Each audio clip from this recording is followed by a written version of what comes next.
Questions around New Orleans Saints safety Marcus Maye and his availability for the 2022 NFL season now more severe than ever. How will the Saints overcome any potential missed time this season? We got all that and a little bit of land yap for you on today's episode of Locked On Saints.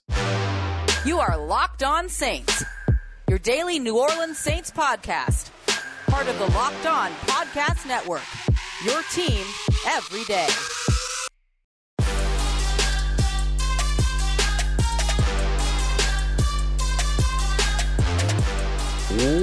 What is good, Who Dat Nation and Who Dat family? Welcome into another episode of Locked On Saints, your daily podcast covering the New Orleans Saints, part of the Locked On Podcast Network, your team every day. Thanks so much as always, making Locked On Saints your first listen of the day every day. Don't forget that we're free and available on all podcast apps and on YouTube as well. I'm your host, Ross Jackson, at Ross Jackson Nola on Twitter, your New Orleans Saints expert, credentialed member of the media, CrescentCitySports.com, USA Today Saints Wire, Tuesdays on Locked On NFL, and here with you every single Monday through Friday. Today's episode of Locked On Saints is brought to you by our friends over at Bet Online. They've got more odds, lines, and props than ever before. Check them out today. Bet Online, where the game starts. Later on today, we're going to be joined by Dylan Sanders of Geaux 24/7 to talk about the impact of the New Orleans Saints signing both Tyrann Mathieu and Jarvis Landry, how the Louisiana products, the LSU players, are more important than just what they can do on the field. But first, some on-field question marks end up becoming more and more severe around New Orleans Saints safety Marcus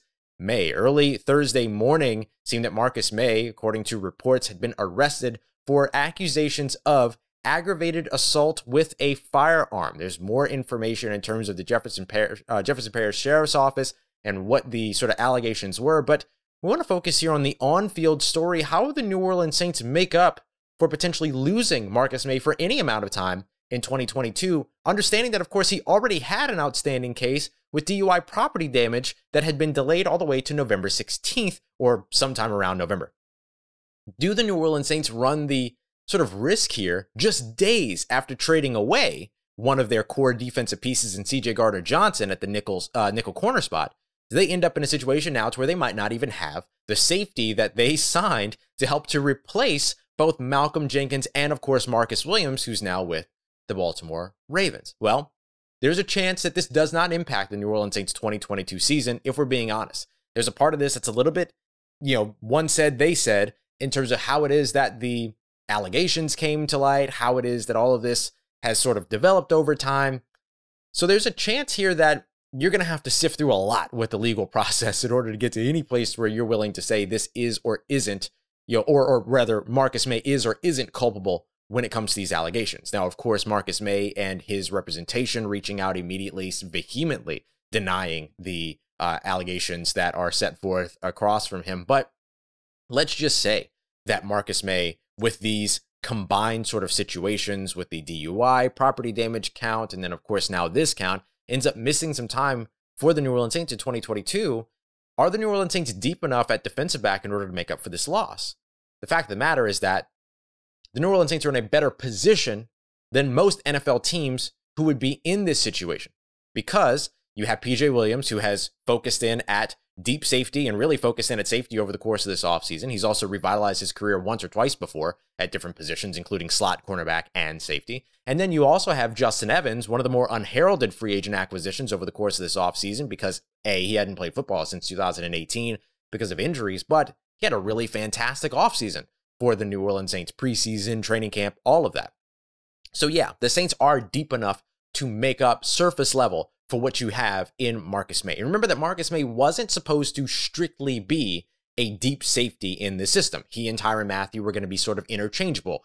At one point, one's going to be in the box. At one point, another one's going to be at deep safety. You'll see that kind of disguise and change all throughout games. And of course, game to game with the different game plans. And then you also would have both of these guys threatening up against the line of scrimmage, playing in run support.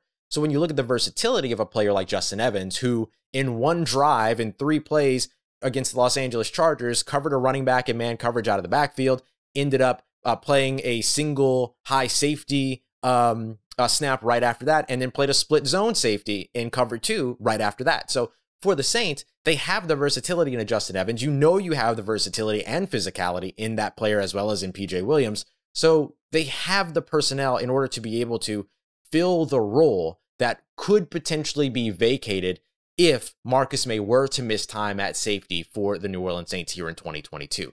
Does that mean that he will miss time? No. Does that mean that the New Orleans Saints are not going to be impacted if he does? Also no. It just means that they have the personnel to be able to get there. But one or two more injuries at defensive back, and all of a sudden, this unit goes from being one of the NFL's deepest units and one of the NFL's best units to one that you're going to have a lot of question marks about, especially if you end up with another injury. And, we've seen it, right?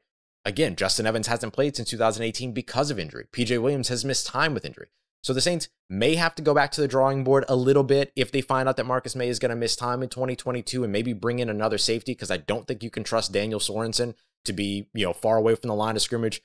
You're looking at him maybe as a special teamer, and then JT Gray is one of your core special teamers. Don't want to overwork him over on the defensive side because he's the guy that's helping you flip the field for that very defense before they get out on the field. So it wouldn't surprise me to see the Saints maybe go and find another safety that they can bring in that can play a little bit of a versatile role, whether that be from another team or maybe just somebody else that's still lingering around in free agency.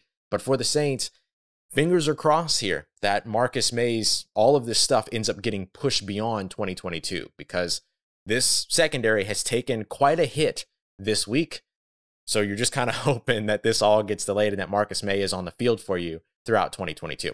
Doesn't look like this is going to impact anything early on in the season. Things would have to move very quickly for that to happen. But even at a point where you're in the midst of a playoff run, you don't want to see this end up impacting you later on in the year. Coming up next, we're going to be joined by Dylan Sanders of Geaux 24/7 over at 24/7 Sports to speak a little bit on Tyrann Mathieu, another one of those safeties that kind of helps make all of this a little bit better, even though you've lost CJ Gardner-Johnson and you have this situation developing around Marcus Maye. Tyrann Mathieu is going to have a lot of contributions over on the defensive side on the field, but he and Jarvis Landry, simply being from the area, have a lot of off-field implications as well. We'll get to that and break all of it down. The value of the two LSU Tigers coming up next as we continue on with today's episode of Locked On Saints. But before we get to that, I'm going to tell you about our friends over at Bet Online. You think the New Orleans Saints can win more than 8.5 games? Maybe now you might think that they're going to win less. I don't agree with you, but maybe you feel that way. Then you can go ahead and put down some of that money over at Bet Online. You can bet on win totals. You can bet on division finish. You can bet on the team's chances to win the division and maybe upset the Tampa Bay Buccaneers in that conversation. Lots of different things you can get in on when it comes to your favorite team. But of course, there's the other 31 teams around the NFL, and of course the NBA, MLB, NHL, and so much more that you can check out as well. So don't miss it, especially with the college football season getting started. They've got more odds, lines, and props than ever before over at Bet Online, which you can find on your mobile device or whatever it is that you use to browse your interwebs. Go ahead and check them out. Bet Online, where the game starts. All right, everybody, continuing on with today's episode of Locked On Saints. Thank you so much for making us your first listen of the day every day here on the Locked On Podcast Network, your team every day. Today, as we continue on with today's episode, I want to dive into these LSU legends that are now New Orleans Saints. And to help me do that, you can see I've got my good friend here, Dylan Sanders, at Dilly Sanders on Twitter of Geaux 24/7 over at 24/7 Sports. Nobody knows the LSU Tigers like my guy, Dylan here. So I'm excited to speak with you here a little bit more about just sort of the reaction to Tyrann Mathieu, Jarvis Landry now being back in the great state of Louisiana, but a part of the New Orleans Saints in particular. Let's start with Tyrann Mathieu. The impact, how important is this, do you feel, for Louisiana sports fans to see Tyrann Mathieu in the black and gold as a New Orleans Saint? It's like, words can hardly describe, I think, how huge it is. Because, every year you pine at LSU fans that are mostly New Orleans Saints fans pine after how are we going to get the LSU star in black and gold, and it never happens. Never. Very, very rarely. There was Traven Durrell for a little bit in training camp. But it's never the guy that you I need to see him play for the Saints. But now it's happening with two people at once, two legends. Right. And if you think back, the brand of LSU has been Tyrann Mathieu. Right. And so this is not only going to be huge for New Orleans Saints, it's going to be huge for LSU recruiting. Tyrann Mathieu's in the state. I don't know how many, not even just Louisiana football players you can ask, but ask 90% of secondary players entering the NFL now, they grew up watching Honey Badger highlights. 100%. For sure. Because I knew I did it. I didn't even play football. I was just getting hyped before a math test, and I was watching Tyrann Mathieu rip the ball out of an Oregon player's hands. Yeah, now you're ready for algebra. Yeah. Oh my god, I aced it. I never aced it. But no, it really is just massive to have such an icon come back to the state and playing professional football, representing the same state he did in college. So let me ask you this, because we know the reaction in New Orleans when it came to Tyrann Mathieu coming back home, right, to the city of New Orleans. But what was the reaction in Baton Rouge, who, of course, loved Tyrann Mathieu just as much with what he did with the LSU Tigers here? What was the reaction there when it came to Tyrann Mathieu returning to the state of Louisiana? Oh, it was crazy. Yeah. Because not only did you get the same reaction that I'm sure New Orleans had, but LSU, before he signed with LSU had him come down.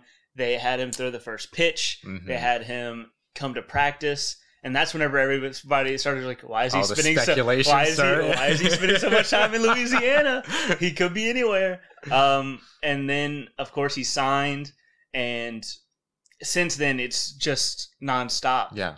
I'm sure social media managers for both LSU and New Orleans Saints are loving it. Yeah. Shout out Repo. Shout out to you, Repo. But yeah, no, it's surreal. Yeah. I think is the word to describe how it's going to feel watching Tyrann Mathieu play safety for the Saints every Sunday. We've heard a lot of conversation around Tyrann Mathieu, quote, not being the same player that he was when he was at LSU. So clearly you're not going to see him in situations where he's like returning punts and things like that. But I think it's still justified and warranted being excited about having this guy on your defense. What does he bring the New Orleans Saints? Well, the Saints did lose a certain edge on the defense earlier this week. So I think you can still look for him to be a supreme leader. Yeah. He's outstanding in the locker room, outstanding on the field as a leader. He's still a game changer. I don't know why people are acting like, oh, he sucks now. Tyrann Mathieu is still a game changer. He is good in coverage. He's good in run support. He'll take the ball away. You can rely on him to be the best safety that the Saints have seen in a while. Yeah, and that's big. It's a big compliment, right? Because Marcus Williams was excellent at his role. Yeah. Malcolm Jenkins was excellent at his role. The versatility that Tyrann Mathieu brings you, though, is unique, isn't it? Yeah, like you can watch the Saints on Sunday, and they are so fun with their defense. And having a piece like Tyrann Mathieu who can still go all around the secondary, you can even see him rush off the edge. Why not? Right. Yeah, he can be used in so many different ways that it's going to be fun just to see how they utilize it. Because if there's anybody who I think can get the most out of a versatile defender, it's Dennis Allen. Yeah, and Tyrann Mathieu, regardless of his size, like coming off the edge and things like that, like he's tenacious in that area of the game. I watched Some would say he takes what he wants. Jeez, the honey badger after all.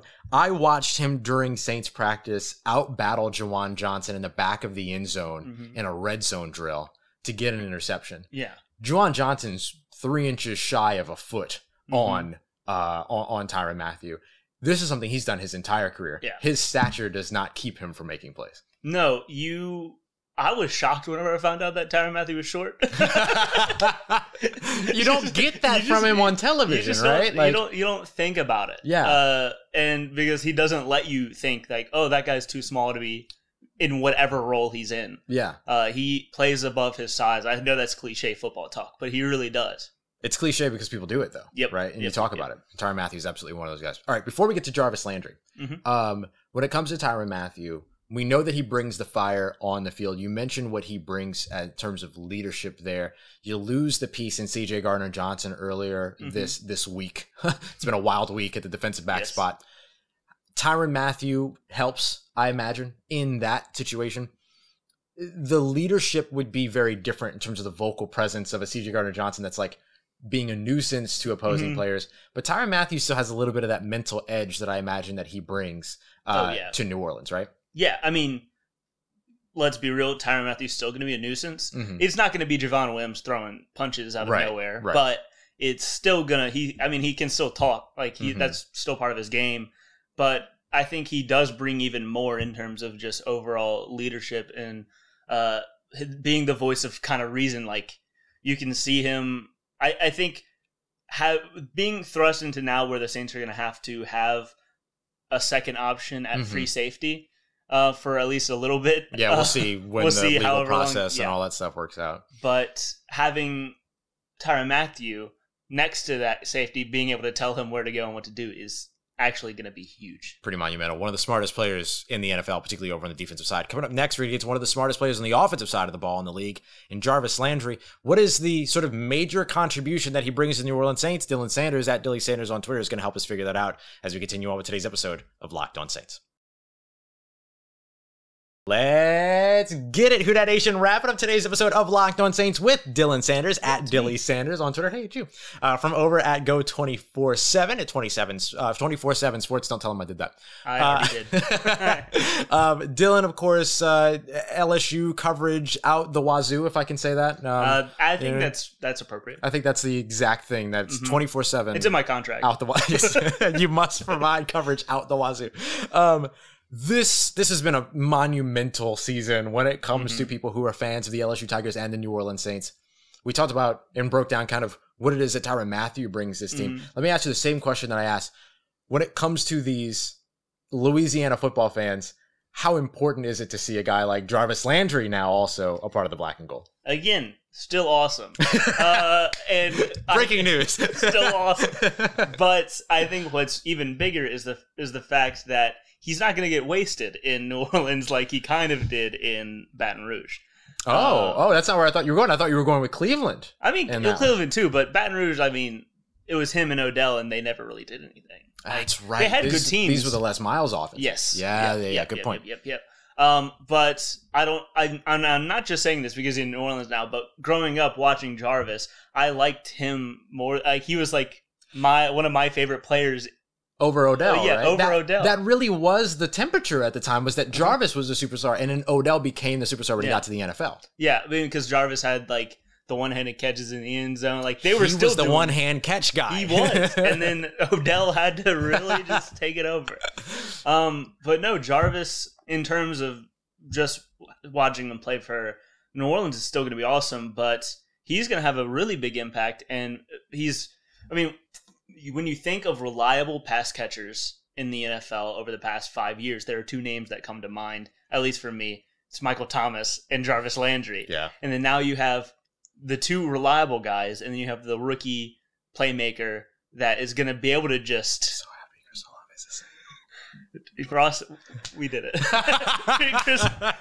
We have shouted Chris Olave's names for 3 years now.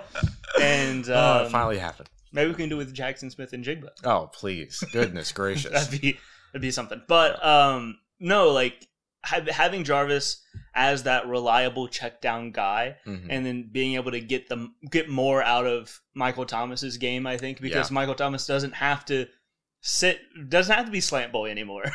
That can be Jarvis. Jarvis doesn't have to go way downfield. Doesn't have to be a deep threat, even though he can be. We've seen him in fall camp, at least at times, stretch the field a little bit.